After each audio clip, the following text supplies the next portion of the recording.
Eu me chamo Tiago, sou enfermeiro, professor da Universidade Estadual de Feira de Santana, que em parceria com a Secretaria Municipal de Saúde de Feira de Santana e o Corém Bahia estão ofertando esse curso.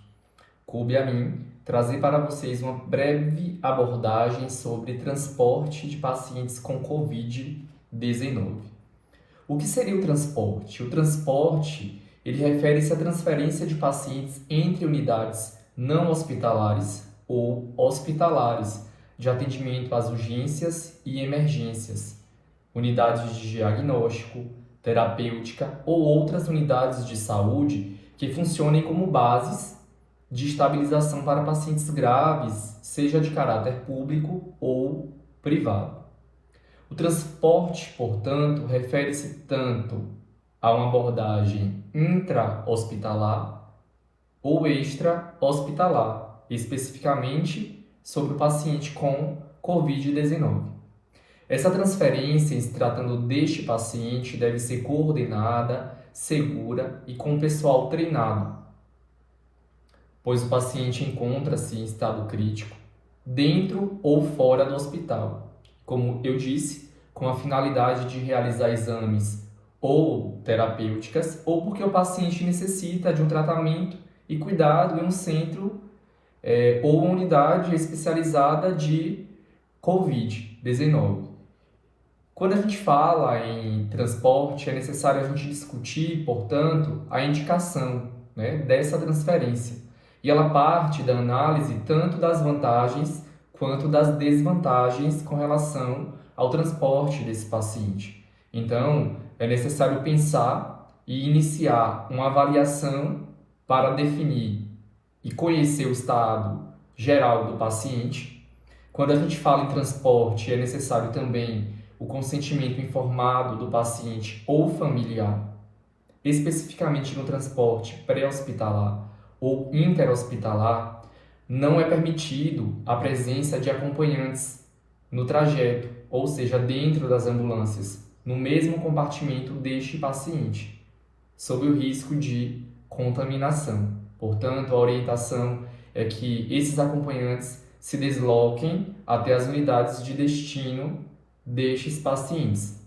É necessário, portanto, uma coordenação com a área de destino, a escolha e acionamento também do meio de transporte com o equipamento que seja um equipamento adequado para a transferência desse paciente. Se o veículo ele não possui compartimento, por exemplo, de motorista isolado, é necessário abrir as saídas de ar externas na área do motorista. E importante também que ligue os ventiladores de exaustão traseiros, na configuração mais alta.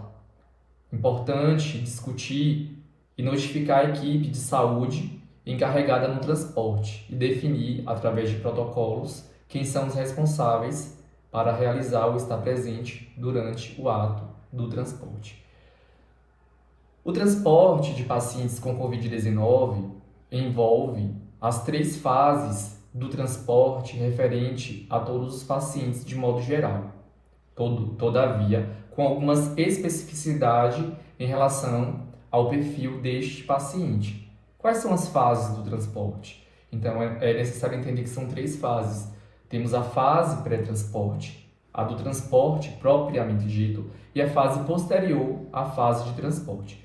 Com relação à fase do transporte, ela é conhecida também como a fase preparatória. É importante, na verdade, se atentar para todo o preparo do paciente para a fase posterior, que é a fase de transporte, centrada, obviamente, na gravidade e também na própria estabilidade deste paciente. É importante a gente ressaltar o tipo de monitorização e também de medicação requerida durante o transporte. Então, vamos nos atentar para os materiais e equipamentos mínimos necessários a serem utilizados durante o transporte desse paciente. Então, vamos lá, monitor multiparamétrico para o transporte, capaz de, que possibilite a visualização do eletrocardiograma, pressão arterial não invasiva, oximetria de pulso. Muitas vezes, em se tratando de um transporte intra-hospitalar, onde a gente não dispõe desse monitor, utiliza-se, como a gente vê que é a nossa realidade, um oxímetro de pulso. Além disso, uma maleta para a via aérea completa, atentando-se para as especificidades deste tipo de paciente com relação ao manejo da via aérea, como vocês estão vendo em outros vídeos dentro dessa plataforma. Além disso, se atentar para o balão de oxigênio portátil com capacidade de reserva adequada, conforme a necessidade do paciente, e também conter os medicamentos básicos para a ressuscitação, como adrenalina, atropina, antiarrítmicos, inclui também sedativos, analgésicos, solução, salina, dentre outros, atentando também para as especificidades com relação às possíveis complicações durante o transporte. Como vocês irão perceber, em relação às atitudes que deve se tomar e os protocolos a seguir frente a um paciente, por exemplo, em parada cardiorrespiratória. Então, estejam atentos à aula de suporte básico e suporte avançado de vida, tá? Ao paciente com Covid-19. Além disso, o ventilador de transporte com modos ventilatórios apropriados para a complexidade do paciente. Eu chamo a atenção para a equipe de enfermagem, sobretudo os enfermeiros que estão responsáveis pelo transporte, que esses equipamentos elétricos eles devem ter carga de bateria completa, tá? E a capacidade para funcionar durante o transporte. Portanto, é recomendável levar os cabos dos equipamentos para serem conectados às fontes elétricas em caso de um possível esgotamento de energia. Incumbe, por exemplo, ao enfermeiro da unidade de origem avaliar sempre o estado geral do paciente. É necessário que a gente antecipe possíveis instabilidades e complicações no estado geral deste paciente. Confira sempre a provisão e também a provisão de equipamentos necessários à assistência durante o transporte.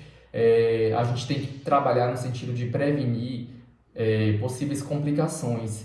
E no caso em que ocorra alguns incidentes ou eventos adversos, a gente precisa estar preparado para intervenções terapêuticas durante também o transporte.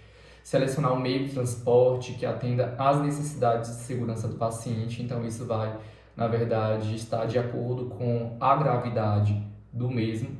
E definir também a equipe. É importante que a sua unidade ela disponha de um protocolo de transporte, onde a gente possa definir quais são os profissionais de enfermagem que irão, ou médico também, fisioterapeuta, caso seja sua unidade disponha, que assistirão o paciente durante o transporte. Tá? É importante a gente ter uma boa comunicação com a equipe e também uma boa comunicação com a unidade, tanto da unidade de origem quanto com a unidade de destino desse paciente. Passando à fase de pré-transporte, que é a fase preparatória, nós temos a fase do transporte propriamente dito, onde nós devemos monitorar o nível de consciência e as funções vitais desse paciente durante todo o trajeto.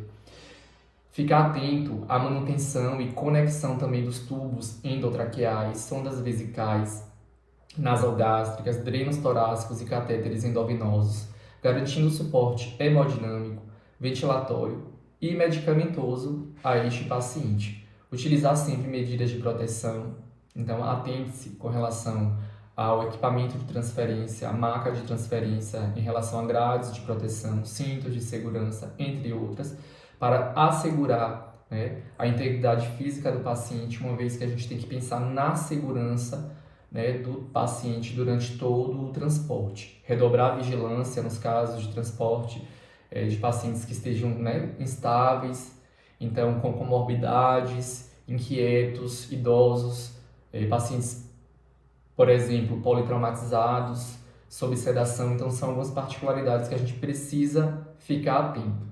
Então, eu chamo a atenção para algumas especificidades com relação ao paciente com Covid, porque ele precisa estar isolado precocemente durante todo o transporte.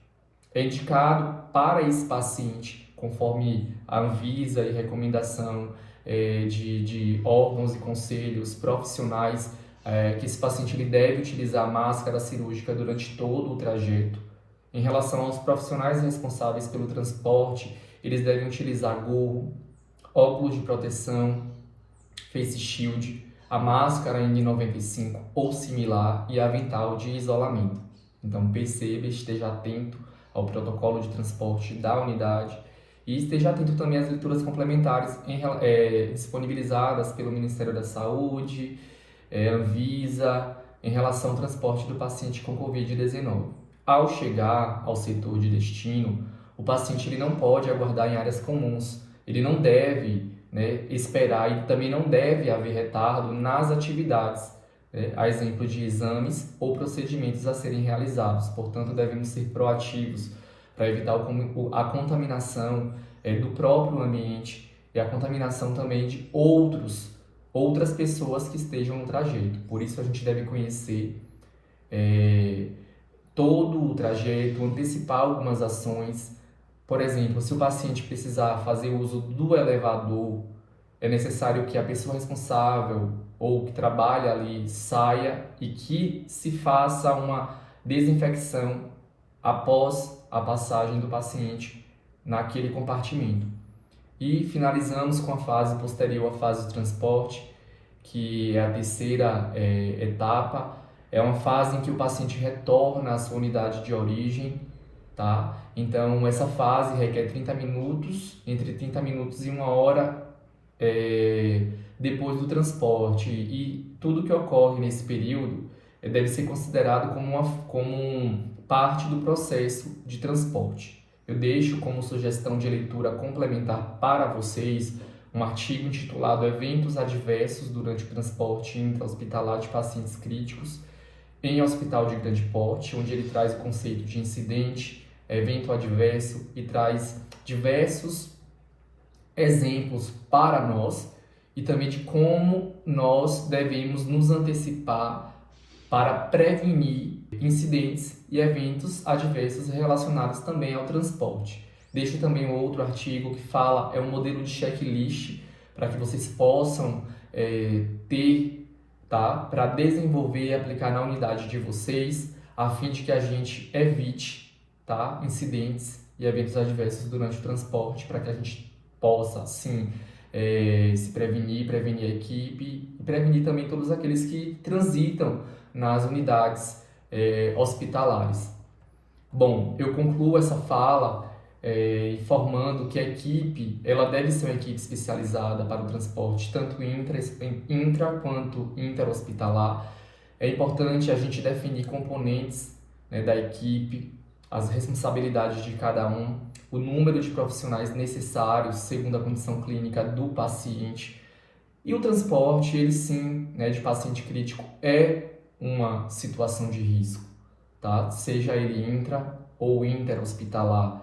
E, portanto, a gente precisa investir na comunicação entre as equipes, padronizar ações e equipamentos necessários por meio, sim, de protocolos e identificar sempre possíveis intercorrências para que a gente venha garantir a excelência do cuidado durante o transporte de pacientes, sobretudo pacientes com Covid-19. Eu deixo algumas referências aqui nessa aula e também na plataforma para que vocês possam ter como base para a leitura complementar. Não deixem de assistir também este vídeo que está disponível aqui, onde ele mostra a prática do transporte intra-hospitalar, um protocolo, né, disponível para a gente com orientações, sobretudo do Ministério da Saúde. Muito obrigado pela atenção.